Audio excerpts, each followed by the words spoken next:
Start the recording. All right, so list methods. A method is basically a function for a specific type of variable, right? It's something that we've written. It's a command that you can do to something else. Unlike print, where I can just do print, run it, and do something, I can't do sort. Because sort becomes the name sort. It doesn't change color, so if I have list one is, and then I do list one dot sort, it doesn't change color, but it is a method. So it can only be used in conjunction with something else. So the first one we're going to do is index. Now this one is very, very useful if you have two lists that coincide with each other. For example, if I have names is, oops. You like doing 4, huh? Matt, well, it's four. There's 4 people in here.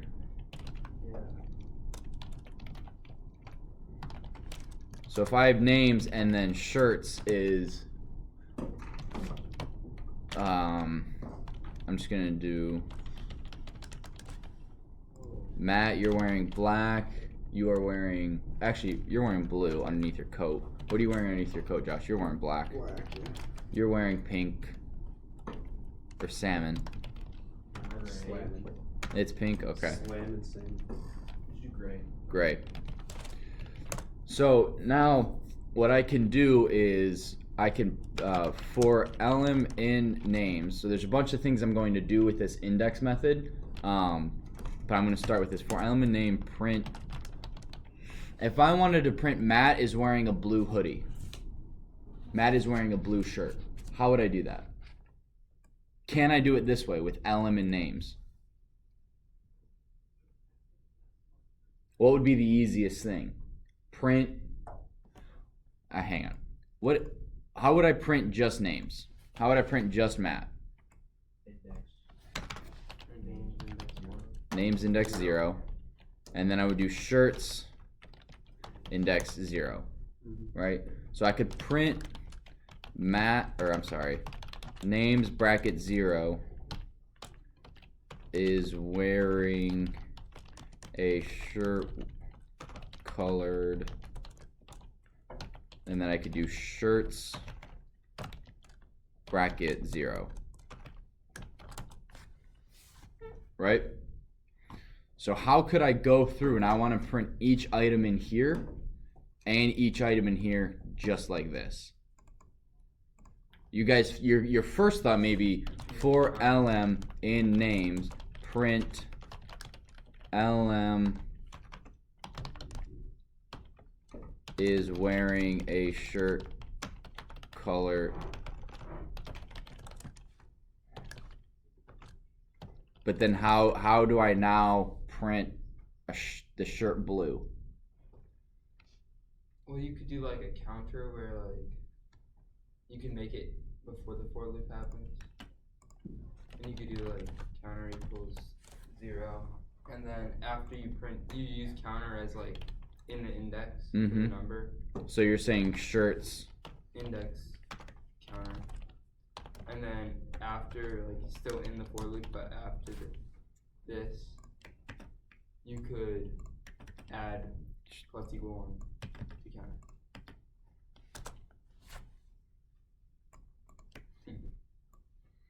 How many errors will Mr. Schulter make?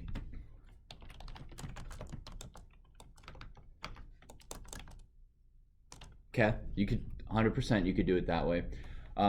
As opposed to having this counter, what you could do for x in, or let's do index.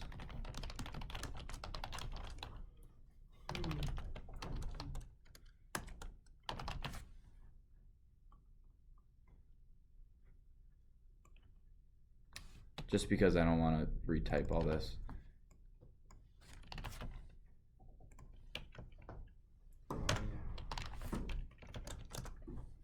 It's the same thing, right? So because I know names and shirts, they coincide with each other. They have the same length. They have the same information in them. Like not the same information, but the first element, Matt, coincides with the first element in blue. So what I do is I just say, well, because I know the indexes are going to be the same, the length is going to be the same, and index 1 matches index 1 of the other, I'm just going to do this way. Now, what if I don't want to go through the entire list. I don't want to display this. I want to find Nick and show that Nick is wearing pink. Let's say I have 100 kids, and I just want to say, who is wearing blue? Or what is Nick wearing?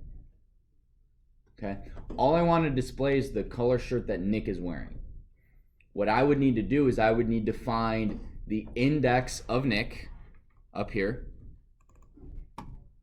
And because I know shirts corresponds with that, I would then need to display the same number index Nick is, but the index of shirts.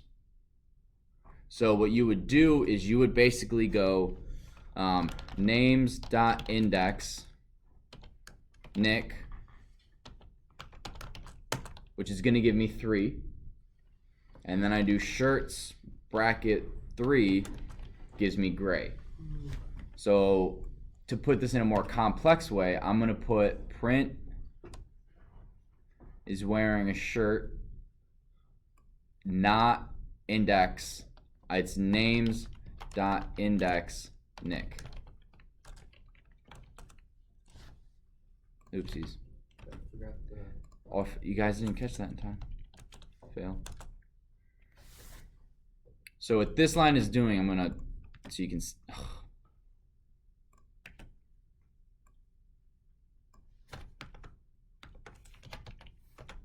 so shirts, and then in here becomes 3. So what this is doing is it's finding the index of Nick in names, and we know that from up here is 3. And what is shirts 3? That gives us gray. So that's how we get, that's how Nick is wearing gray. Does that make sense? So this index will search the list. This index method will search the list for what is in the parentheses here. And if whatever's in there doesn't exist, we get an error. So this would be something where you would do a try and except. So you would do try, if this is in here, if you get this value error, we're going to display that name is not in there. You could also do if Nick in names do something, but again, that is essentially coding around the error, not coding through the error. So does that make sense? You guys understand how to use index? Yeah. Append and insert. So names dot append. Who do you want else to be in this class, Micah? Steve. So names dot append Steve will now add Steve to the end.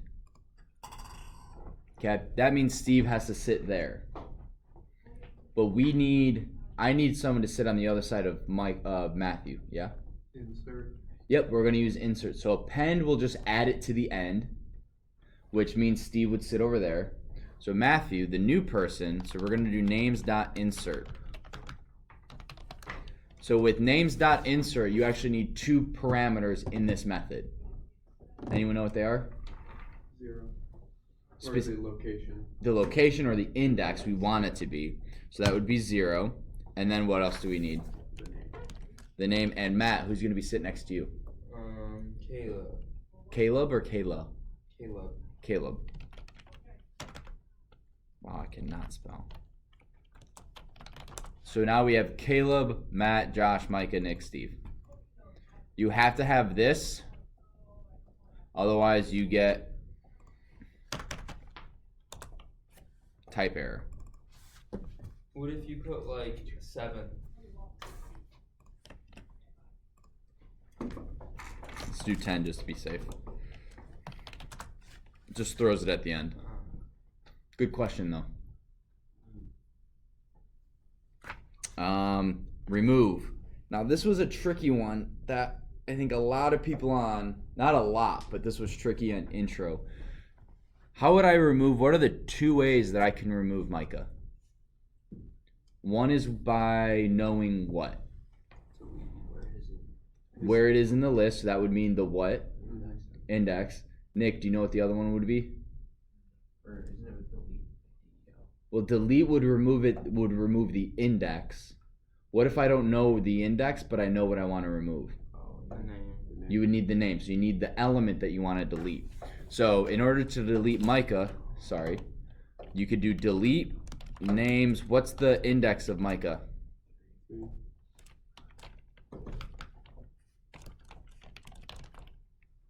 And now I want to get rid of Nick.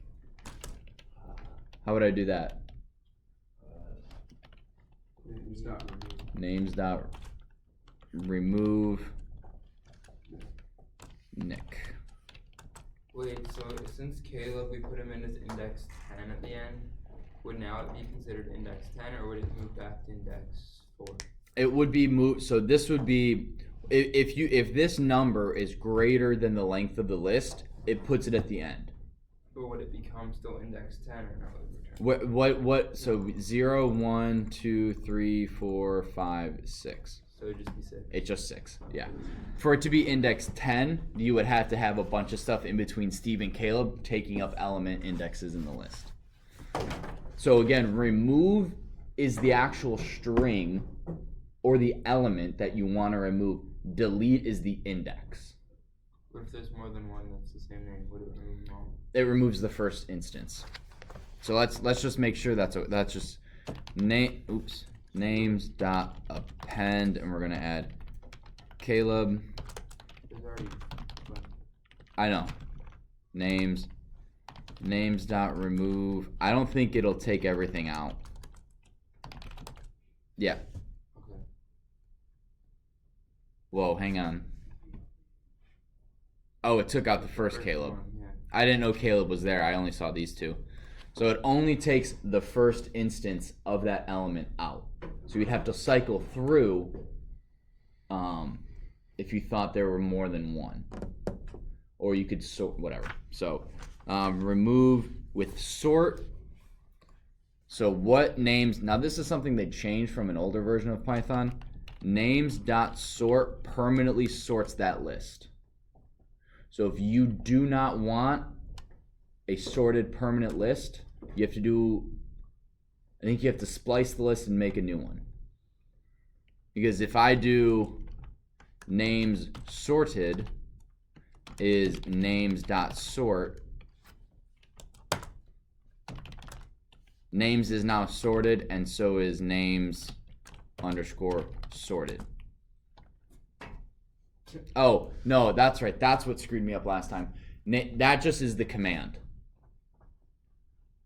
Oh, so it did it. So it did it, and it just does it again. It's a command. It's a command put to a variable, which is something we don't ever really do. So if you do want to have the original list and the sorted list, you need to actually make two distinct lists. And the way you do that, does anyone remember how we did that yesterday? Splicing it with the column. Oh yeah. So names is not in order. So we would do names underscore sorted equals, how do we do that again from yesterday? Names colon? Or Brackets. With the, oh, both brackets, that's right, okay. So names underscore sorted. That's not the same typo as that. Good job catching that one. That was a gimme for you guys. We get like brownies or something. Yeah, exactly. I should get, every time you guys call out a mistake before I hit enter, or before I catch it, I just, whoever calls it. I think you should get like a jar of like a certain candy. What's your guys? Yeah, I just throw monsters at you guys. Like Mr. Mac has this like gummy. He has his gummy drawer, I know. Do I have any candy left in here? Sorry, those of you watching on YouTube. Again. I'm gonna start throwing my street. You're gonna start what? Commenting.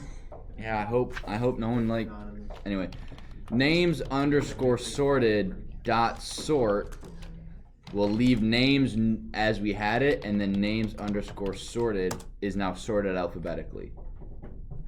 Real quick, names underscore sorted dot append. If we did, let's go Jay-Z, right? We got a famous person in here. If we sort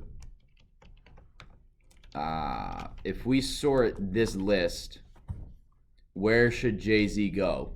Where do you think it's gonna go? After Josh. No, wait, no, capitalized, so.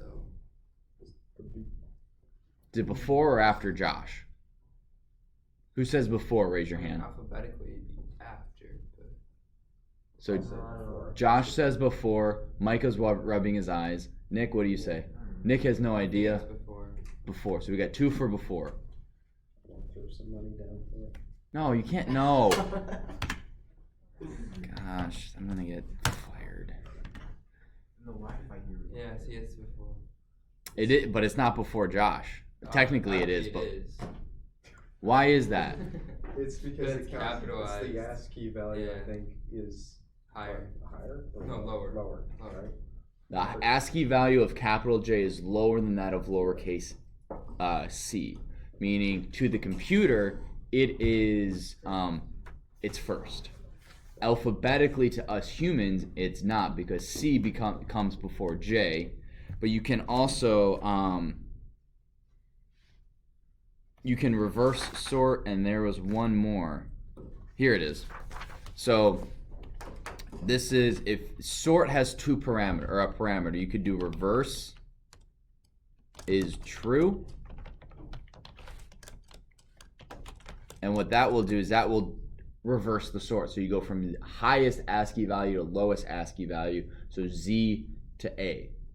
You can also do names not sorted, and this one may actually be the one you use more. It is, what is it again? Wrong page.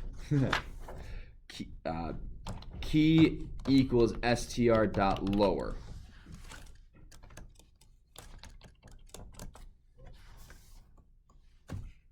And now it's in alphabetical order as we would put it, because we kind of ignore capital letters when it comes to alphabetical order, right?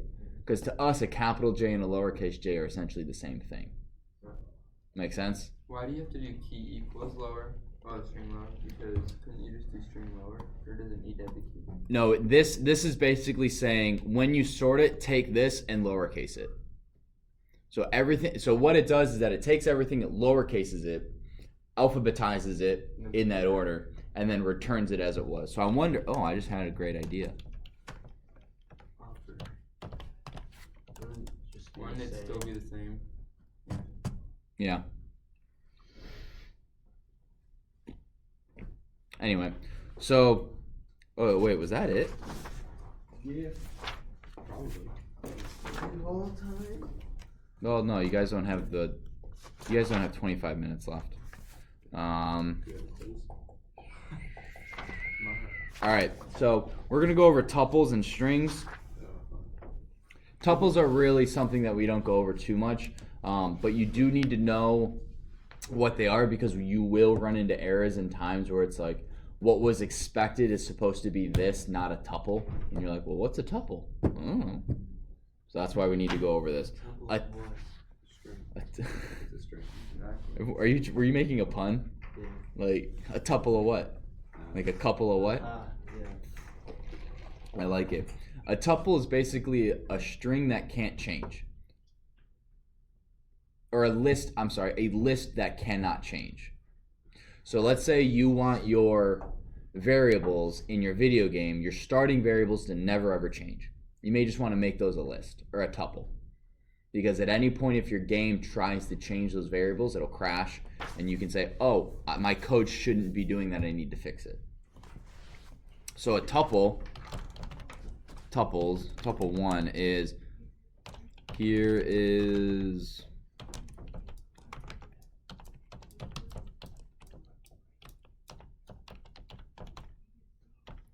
and this is just surrounded by parentheses. That's what makes it a tuple as opposed to a list. So if I do list 1, and this is a bracket, and this is a bracket, the only difference is the parentheses is around the edges. But if I wanted to do tuple 1 index 0, That still works. Isn't it really inconvenient though when you're trying to like use strings and the tuples?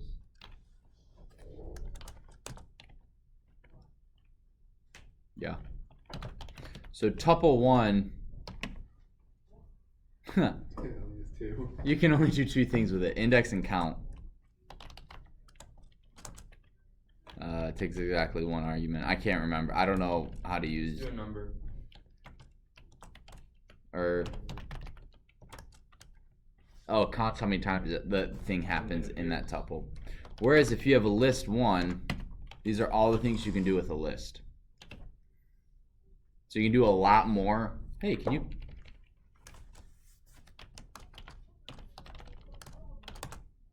Oh, that's useful. That is useful. So if you know, oh, that's actually really. All right, I might have to take that off the quiz. So if you want to see how many times, let's say with Caleb, right? Remember how we had names? Names.count Caleb 3 times. Well, now what I can do is I can do times equals, and then for x in range times, I can then do names.remove Oh, yeah. Caleb. Sorry, Caleb.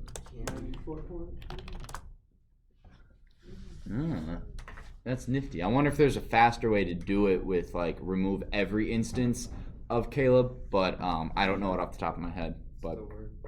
yeah, no, it still works. So I also can't mess up strings. So if I said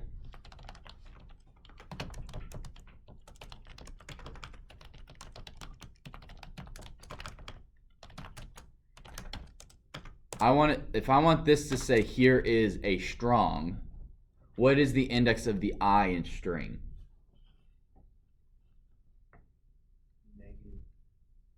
-3 or positive 13. String, let's do -3. What did I count? No, it was the exclamation point. Oh, the exclamation, I didn't see that either. String bracket -4 equal O. Will this work? No, because you cannot go into a string and mess with it. You can edit it, and you can make a temporary version of it. What does that mean? Is I can do a string dot replace, and I can go, I want to replace I's with O's.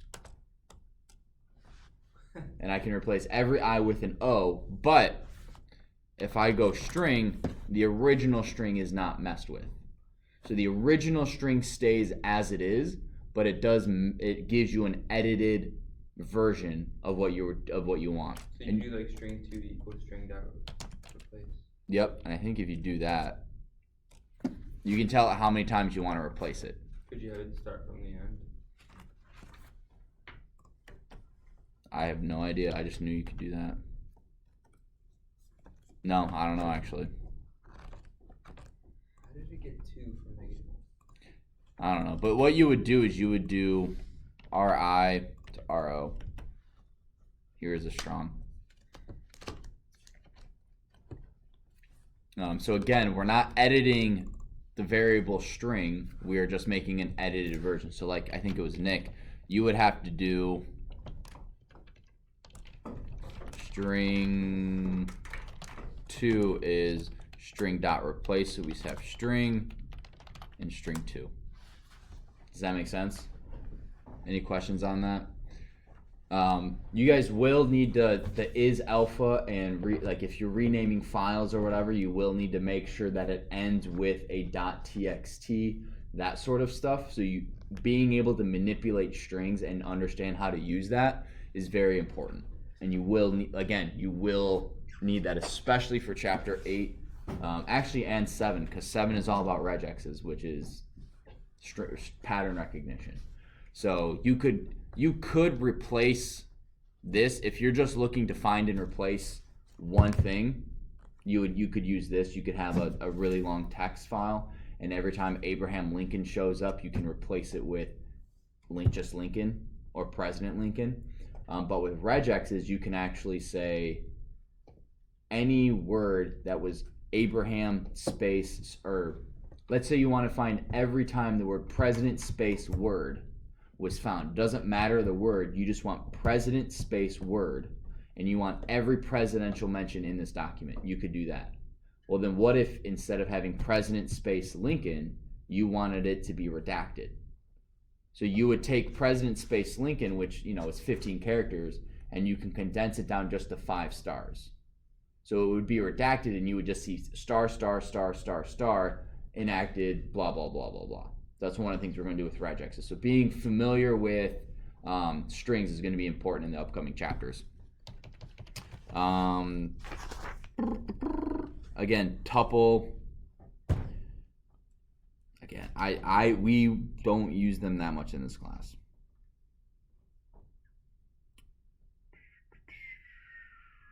You can convert a list to a tuple and a tuple to a list, just like you can with integers and strings.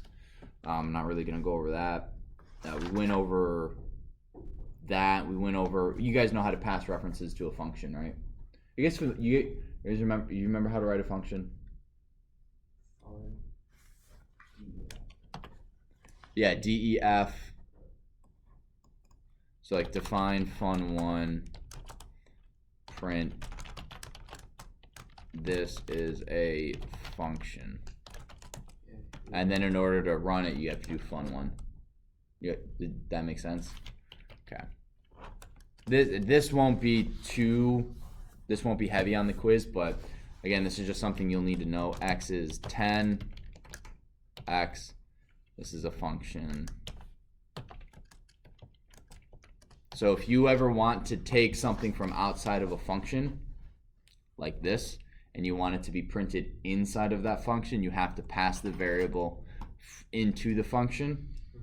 And when you call the function, you have to make sure that it matches. You can do global variables. Don't recommend them.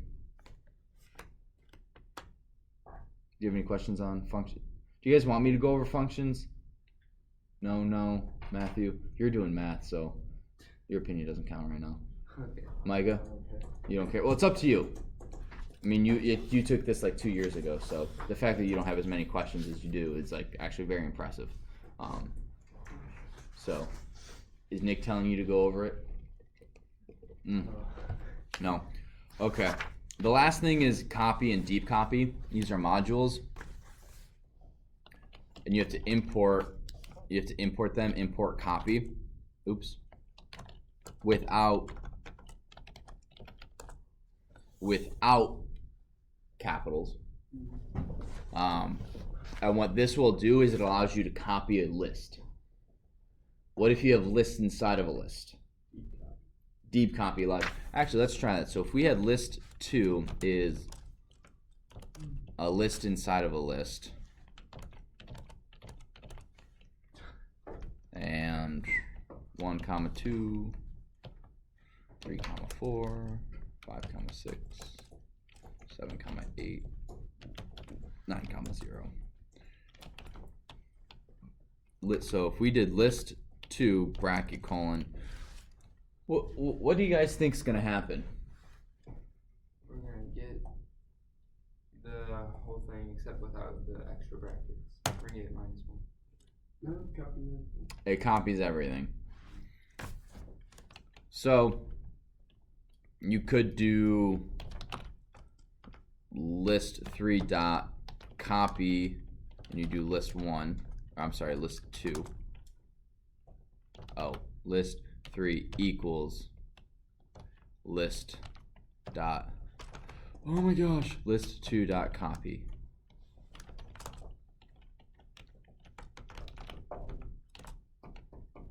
Yeah, so either one of those works. This one might be a little, hang on. First these can be used, make a duplicate copy.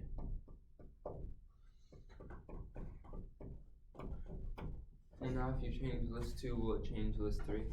Shouldn't. list 2 bracket 0 is list 2, list 3. Yeah, so this right here and this do the same thing, it looks like, and I can't tell. I don't see a difference. So copy.com. Well, what list 2.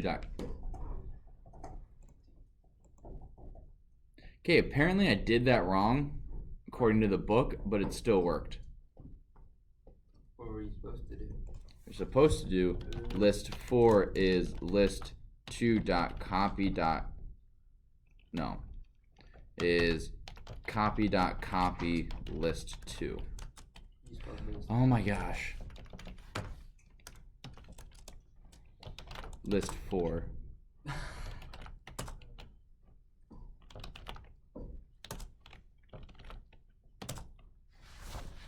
Yeah, I don't know. Because that splicing list does everything that this copy and deep copy does. So I don't know why you would use deep copy ever. Deep copy says, according to Stack Overflow, if you change copied object, you change the original object. Deep copy creates a new object and does real copying of the original object to a new one. It Unless copies they the updated original Python. object recursively, while copy creates a reference object to the first level data of the original object. That's not what the book is saying. Unless they updated Python or something. Dogs. I don't know. Just you know what copy and keep deep copy does, maybe for a multiple choice question. Hint, hint. But you don't need. I don't think I'll ever. What? So what does deep copy do? Deep copy allows you to make a copy of a list inside of lists. Copy is just like So would you do copy list 2 and then? if the list you need to copy contains list, then use the copy.deep copy function instead of copy.copy. The deep copy function will copy these inner lists as well. So your question on a quiz may be, take this variable and it's a nested and it's a 2D list. Which of the following modules would be the best way to copy it? Copy.copy, copy.deep copy, copy.superdeep copy, or whatever. So that sort of stuff. So know the difference in vocab, but you don't need to code them, because I can't find it, and it's probably staring me right in the face if there is an obvious difference. But just use the splicing with the colon. That's it for the review. We'll have our quiz tomorrow, the first half, and then the second half we'll get started with dictionaries. After dictionaries, we'll get started with, we'll do try and accept tomorrow, Then- dictionaries on Friday, and then chapter 7 will start on Monday. What's Cool. chapter 7 about? Chapter 7 is regexes. So that's that pattern recognition in text. But that's it. So I'm going to stop the video, but we're going to keep working on some in-class problems for you guys to work on.